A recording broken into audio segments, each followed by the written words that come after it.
이번 영상에서는 이 만년필 관련 서적 읽고 어떤 점이 좋았는지를 좀 간단하게 소개를 드리려고 해요. 한 권이 아니고 두 권입니다. 사실 이전에 나온 만년필 책들도 좀 구해서 읽어보고 싶었거든요. 근데 만년필 관련 서적은 시중에 많지가 않더라고요. 그만큼 수요가 없었던 것도 같죠. 제가 이거는 1년 전쯤 읽은 책이고, 제 만년필 좀 살려주시겠습니까는 최근에 읽은 책인데요. 만년필 탐심 이 책을 발견했을 때 제가 기대했던 부분은 만년필 자체 품질에 대한 소개였어요. 근데 읽어보니까 그런 내용은 거의 소개되지 않고, 만년필 브랜드마다 가지고 있는 역사, 스토리 이런 것들 중심으로 소개를 해주셨더라고요. 제 경우에는 어떤 제품 살 때 그 제품의 히스토리, 배경, 스토리텔링 이런 거 전혀 궁금하지 않은 스타일이에요. 만년필 살 때도 필감이 저한테는 제일 중요했거든요.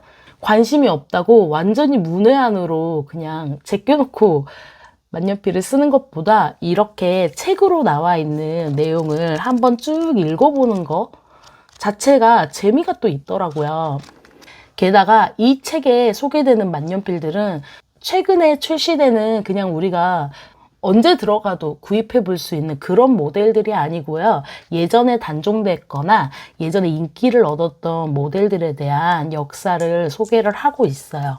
소개되는 만년필 브랜드는 대표적으로 몽블랑, 파카, 워터맨, 펠리칸, 셰퍼 가장 베스트셀러인 브랜드들 있죠? 그런 브랜드들 제품을 다뤄주셨더라고요.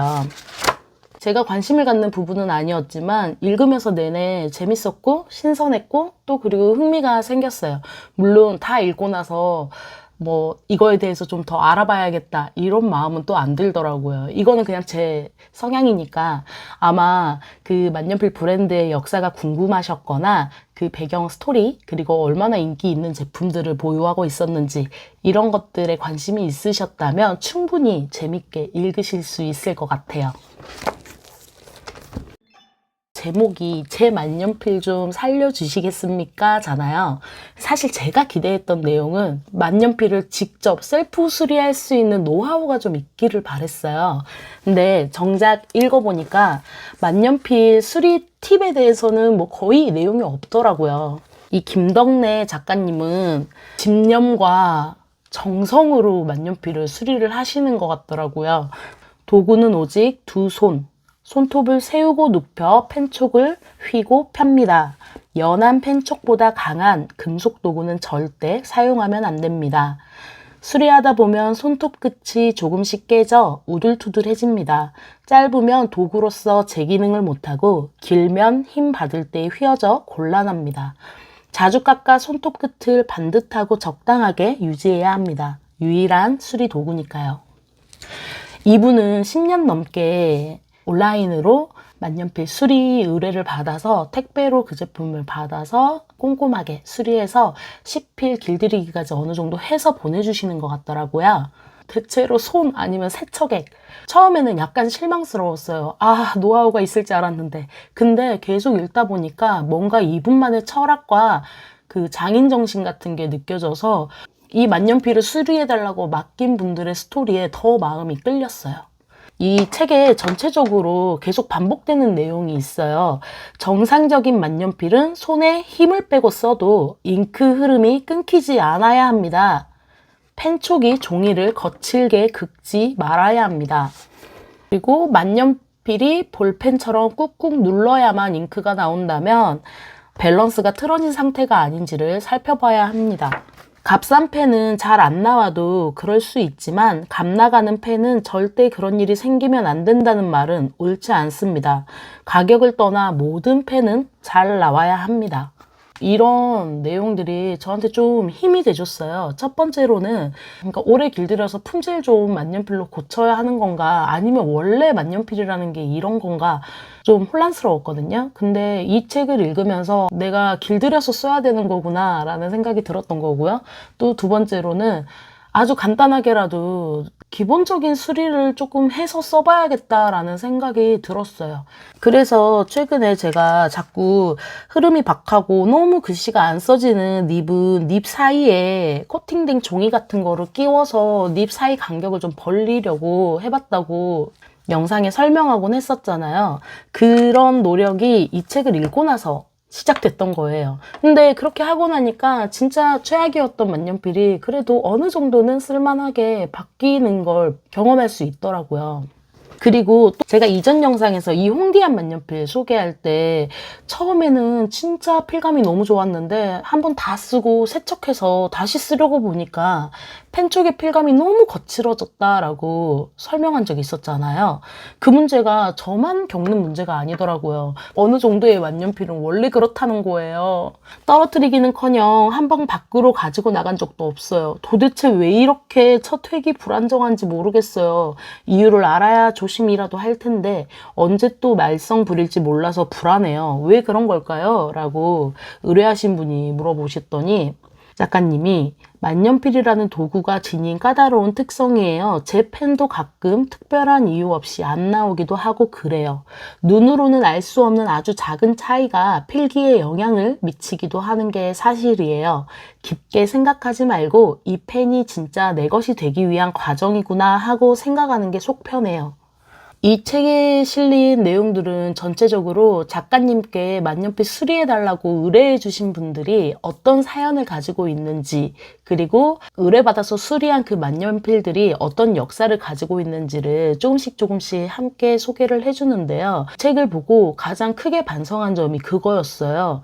제가 만년필을 너무 많이 샀다는 점인데요.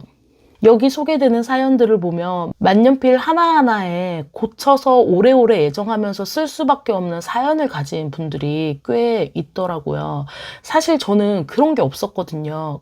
이렇게 많은 만년필 생각도 없이 사보기 전에 뭔가 특별한 의미가 있는 날 특별한 만년필을 사서 진짜 그 만년필을 애정해주면서 쓸걸 이라는 후회가 진짜 좀 많이 든 것 같아요. 이 책에서 소개되는 사연들 보면 나도 만년필을 통해서 내 가족, 내가 좋아하는 사람들하고 깊은 애정, 교감 이런 걸 좀 나누면서 살면 좋을 텐데 라는 생각이 들었어요.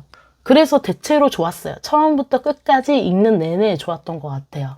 구입을 할 때 기대했던 것과는 좀 다른 내용이 있기는 했지만 그치만 두 권 다 손해다 싶은 거는 전혀 없었어요. 그냥 오히려 너무 재밌었고 너무 좋았어요. 그래서 저처럼 만년필 좋아하시는 분들에게는 또 다른 색다른 재미이고 흥미가 돼주지 않을까 싶어서 간단하게 책 소개를 좀 해봤어요. 이게 번외 영상이니까 당부드리고 싶었던 얘기를 한 가지 좀 덧붙여 볼게요. 제가 이 직구대행 이벤트 진행하고 있잖아요. 1차 이벤트 하고 나서 그냥 느꼈던 점을 2차 때부터 좀 보완해서 진행을 하려고 했는데 그게 바로 댓글 작성 여부를 중심으로 이벤트 참여를 할 수 있게 제안하겠다는 내용이었어요. 구독도 했고 영상도 꾸준히 봤고 좋아요도 눌렀는데 다만 댓글 쓰는 게 익숙하지 않아서 댓글을 계속 안 썼을 뿐 이벤트에도 참여할 수 없다니 좀 서운하다라고 생각하실 수 있을 것 같아요. 너무 이해되는 부분이고요. 공감하고 배려를 해드리고 싶어요. 근데 1차 이벤트 하면서 제가 진짜 크게 느낀 게 있었는데 그게 바로 구독자 여러분의 존재감이었어요. 어떻게 보면 저는 영상을 통해서 목소리와 제 제품, 제 공간이 어느 정도 이렇게 공유가 되잖아요.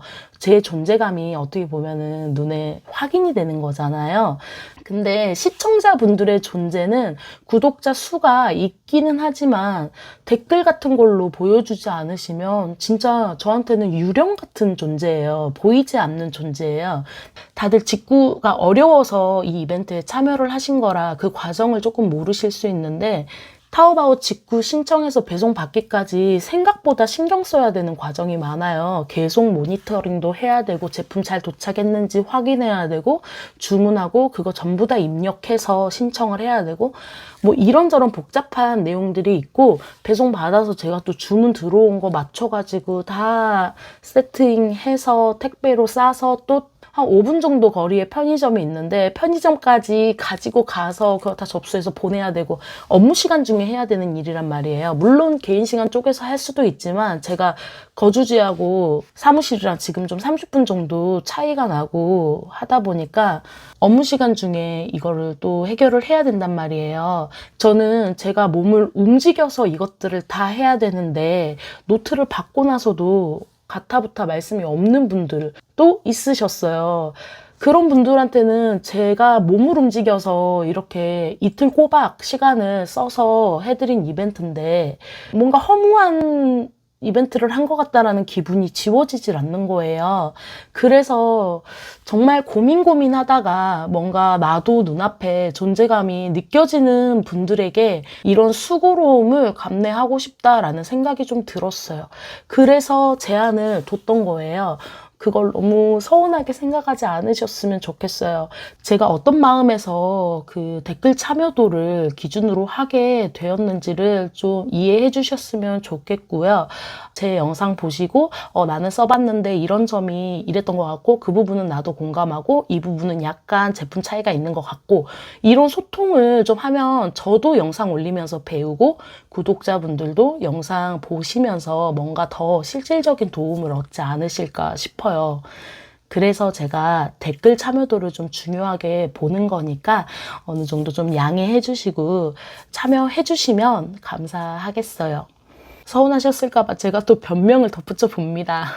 어쨌든 오늘도 긴 영상 시청해 주셔서 감사하고요. 댓글 남겨주셔서 정말 감사해요. 여러분의 존재가 확인되는 만큼 저도 열심히 또 소통하고 영상 올려드릴 수 있도록 할게요.